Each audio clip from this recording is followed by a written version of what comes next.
Elk Grove Unified students, families, and staff. I'm Santi Soriano with EGU News, and I'm here to provide you with a district update.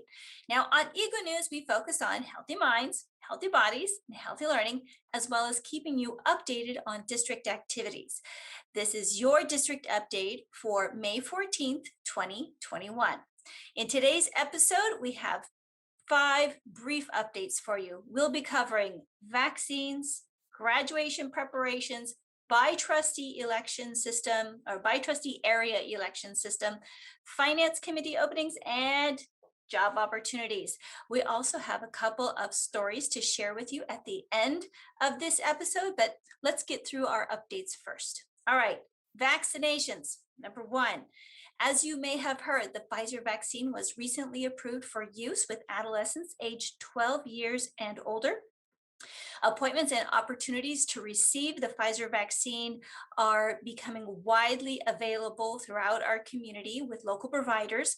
And whether you want to get vaccinated because of vulnerable family members or to participate in a bunch of school activities with ease of mind, or because you just think it's just the right thing to do, we encourage students, families, and community members who are eligible to get vaccinated against COVID-19 to get their vaccine done.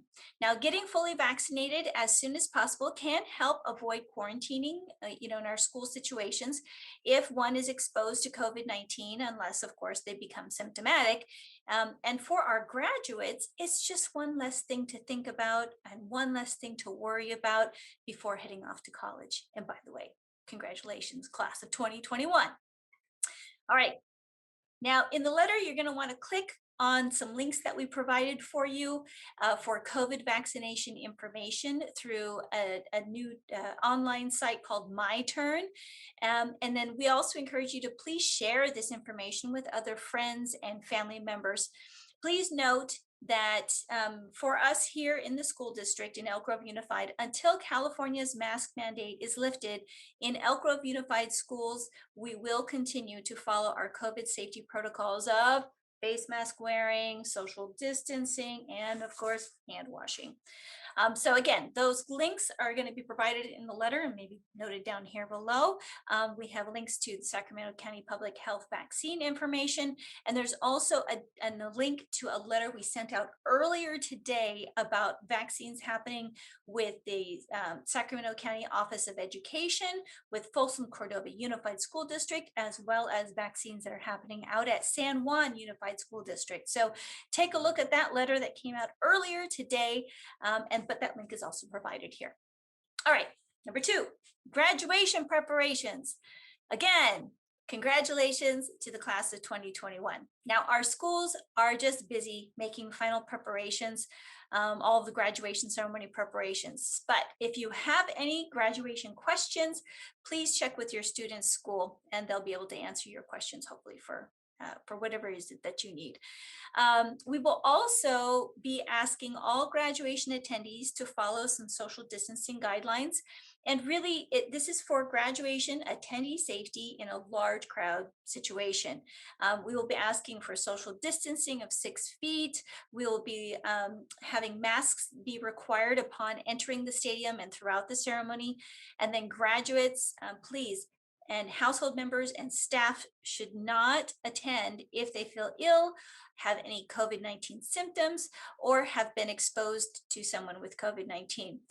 Lastly, due to COVID-19 restrictions, please exit the stadium once, after the graduation ceremony, immediately after the ceremony. That way we can also try to avoid any kind of exposure. All right, number 3. By trustee area selection system.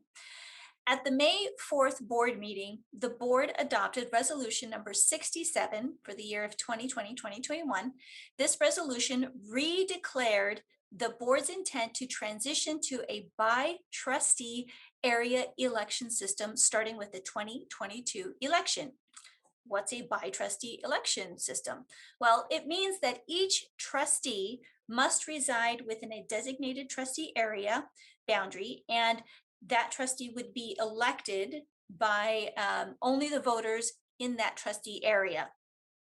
So the board did held its first pre-map hearing also at the May 4th meeting, and on May 18th, the upcoming meeting next week, the board will hold the second pre-map meeting hearing, as well as a hearing to seek a procedural waiver from the State Board of Education to avoid the costs associated with an election, to affirm its proposed transition from the current hybrid at-large election system to a by trustee election system.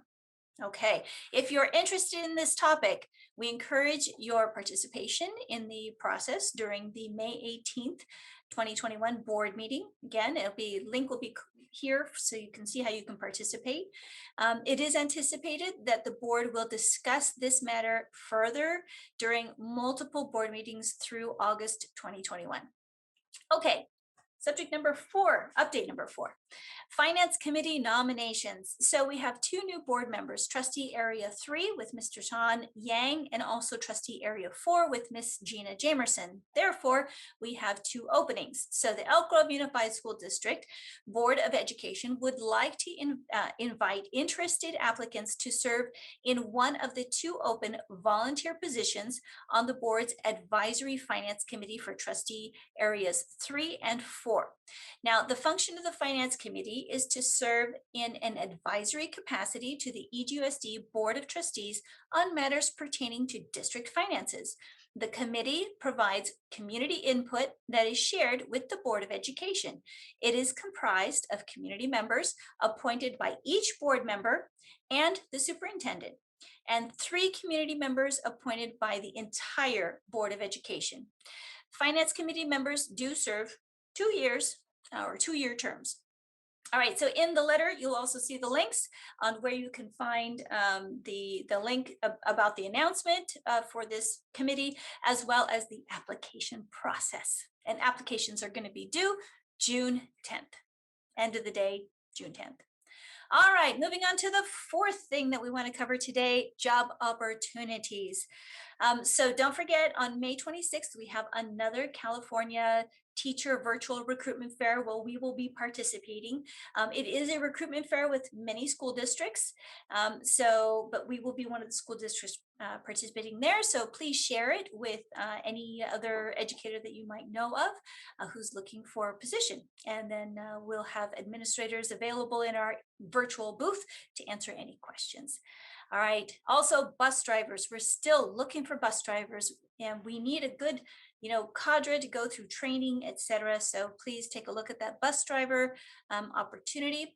We also are looking for campus supervisors as well as substitute campus supervisors. So take a look at those links in the letter for those job opportunities. And then last but not least, coming up soon on June 17th, we will be hosting here in Elk Grove Unified a classified recruitment fair. So lots of good things to look forward to when it comes to jobs. All right, we're at the end of our episode, so we have some stories to share with you. So linked in the letter, you'll see the written stories that we wanted to share. And then at the end of our video, we'll highlight one particular story. So the first one that we want to share out is to make sure you look at the Crocker Art Museum spotlight on student art from Valley High School and from Franklin High School. So take a look at that post that we have. And then we have a very special story for you with Zach R., who's returning, or he returned to John Earhart Elementary School. It's a really heartwarming story. Zach went through a lot this last year of COVID, and he was very happy to be back at school. So please take a look at that story, and you'll see why we're saying it's very heartwarming. All right. Remember to subscribe to the Elk Grove Unified School District's YouTube channel and click on that little bell icon to receive notifications. I'm Santi Soriano. Stay safe and stay healthy. Near the time when schools closed, campuses closed, Zachary became ill, and his mother, of course, took him to the hospital. Found out that he has childhood leukemia. So today is his first day back to in-person learning.